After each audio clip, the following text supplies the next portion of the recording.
Please stand as you are able for the reading of the Gospel. A reading from the Gospel of John, the 1st chapter. There was a man sent from God whose name was John. He came as a witness to testify to the light, so that all might believe through him. He himself was not the light, but he came to testify to the light. This is the testimony given by John when the Jews sent priests and Levites from Jerusalem to ask him, "Who are you?" He confessed and did not deny it, but confessed, "I am not the Messiah." And they asked him, "What then? Are you Elijah?" He said, "I am not." "Are you the prophet?" He answered, "No." Then they said to him, "Who are you? Let us have an answer for those who sent us. What do you say about yourself?" He said, "I'm the voice of one crying out in the wilderness. Make straight the way of the Lord, as the prophet Isaiah said." Now they had been sent from the Pharisees. They asked him, "Why then are you baptizing if you are neither the Messiah, nor Elijah, nor the prophet?" John answered them, "I baptize with water. Among you stands one whom you do not know, the one who is coming after me. I'm not worthy to untie the thong of his sandal." This took place in Bethany, across the Jordan, where John was baptizing. The Gospel of the Lord. Please be seated. Good morning, Graceful Hills Parish, and peace to you, everyone at Piedmont Valley Lutheran, watching the sermon in the worship service. Yes, you heard that right. Today's gospel text is about John the Baptist again. Last week, we talked about the parallel text of John the Baptist in the Gospel of Mark. I shared with you his mission of preparing us for Jesus. And I invited you to embrace and be comfortable with the mystery our faith often entails. I guess we have to embrace the mystery of the lectionary's choice to give us almost the exact same text again, 1 week later. So let us first talk about what Sunday today is. It is the third Sunday of Advent. This Sunday is also known as Gaudete, which means rejoice. It is traditionally the Sunday where we kind of switch from waiting and getting ready for the birth of Jesus to the joy over Jesus' birth drawing closer. This switch to joy is often marked with a pink candle on the Advent wreath. But whether you mark this Sunday with a pink candle on your wreath or not, the text for today definitely have the theme of rejoicing in them. We read about promises fulfilled and expressions of joy. We are almost there. Christmas is almost here, so let us be joyful. In Isaiah, we read how the prophet rejoices in God and connects images of a people restored with images of weddings and springtime and oak trees. A people restored refers, of course, to the Israelites who could return to Israel from their exile. They were joyful.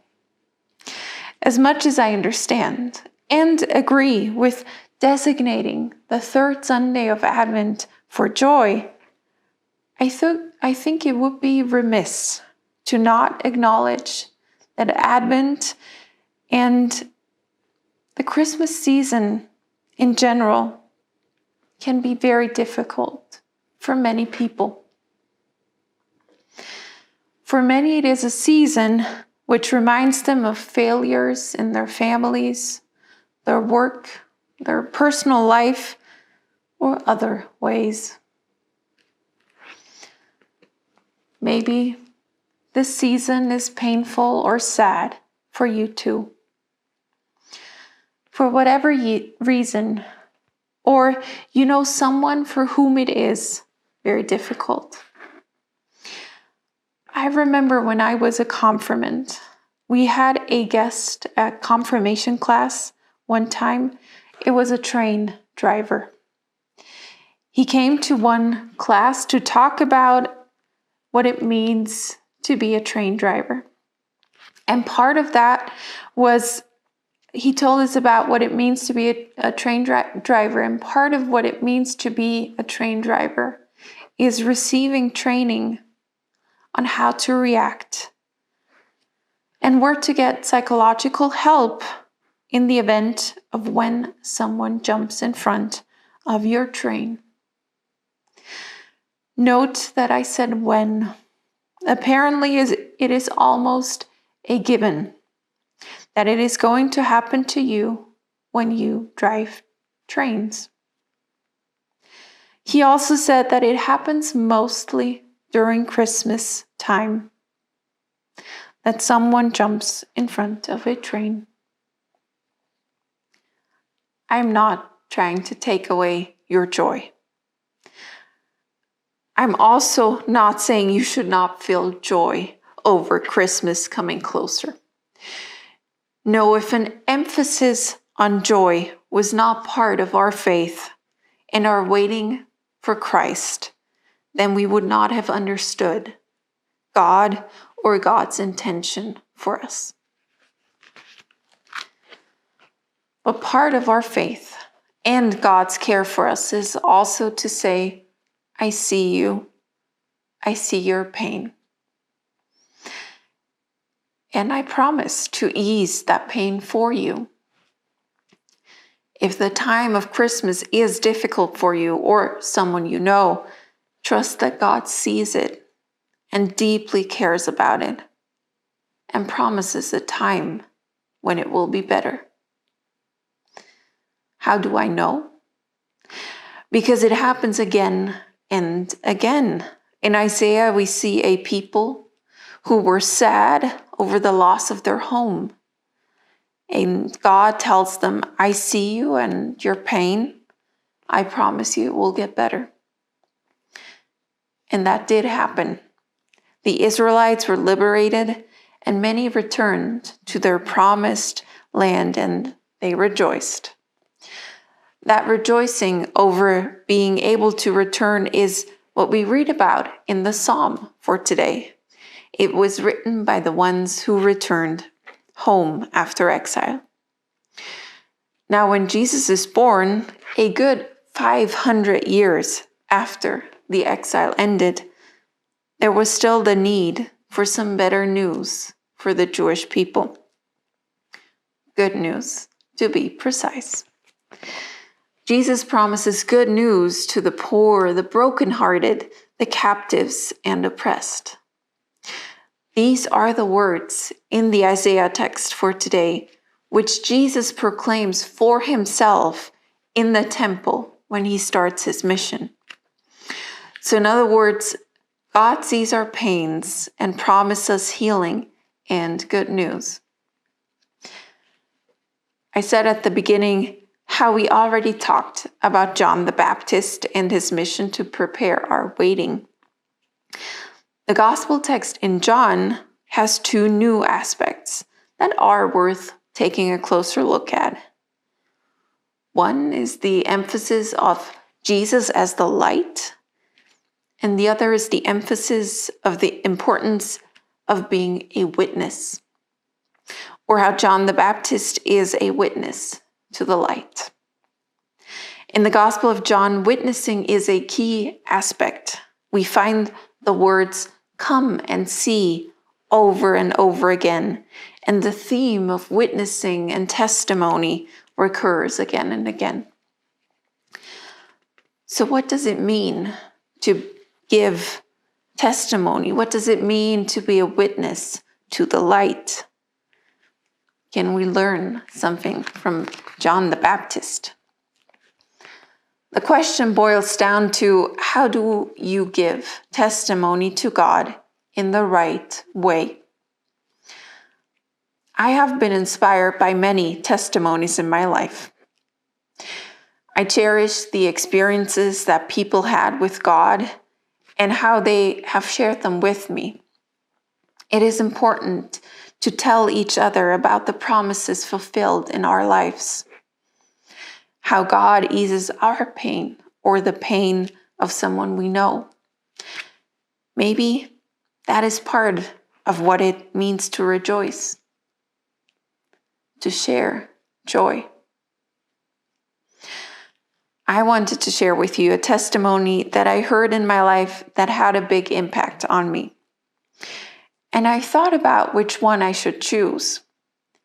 There are many to choose from, stories in Bible camps that people shared, and witnesses to God's power and care. And one testimony I once heard was from a guy who had one leg that was shorter than the other, and he prayed for the shorter one to grow to the same length as the longer one. And he says it did. So I think that was pretty amazing. What about you? Think back on your life. What testimony was important to you? What witness to God's light helped you? The actual story I want to share with you is an example of how, in my opinion, you should not give testimony, because I feel like we can learn from that too.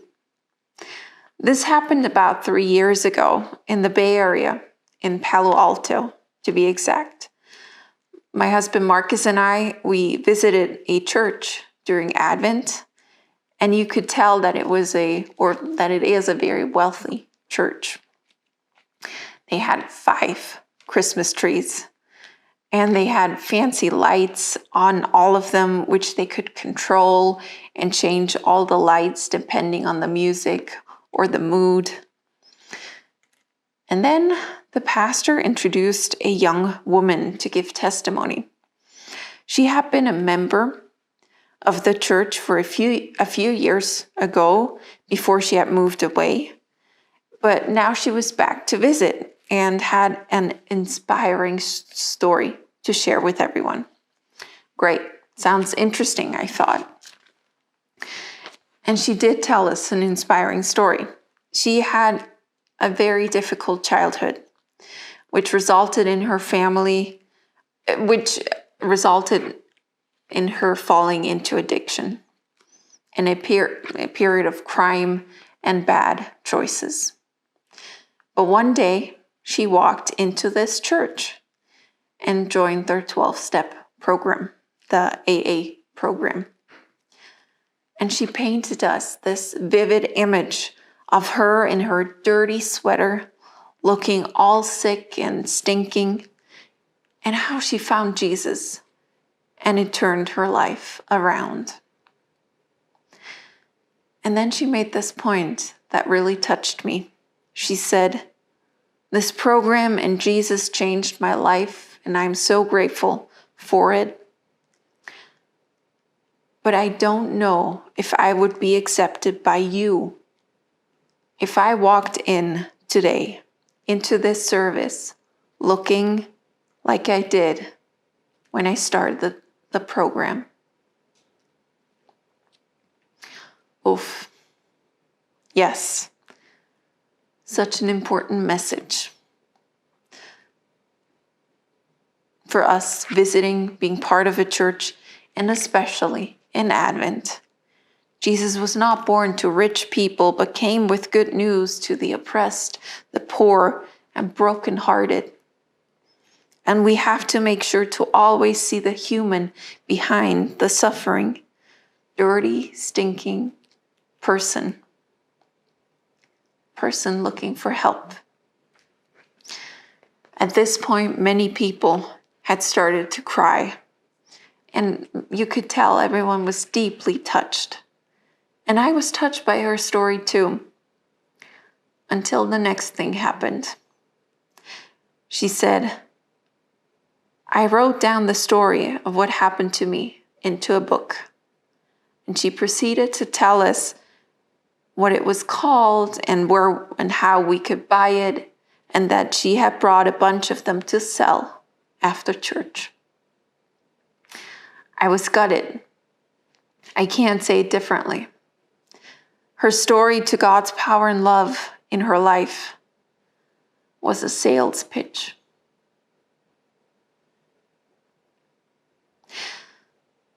From that experience, and by reading John the Baptist's mission now twice, last Sunday and this Sunday, I think I know what the key component of giving testimony or witnessing is. Humbleness. If that is missing, then you're not witnessing to the light, but to yourself.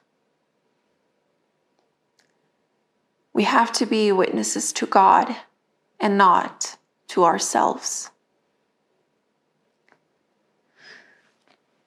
Now, maybe you're not there yet.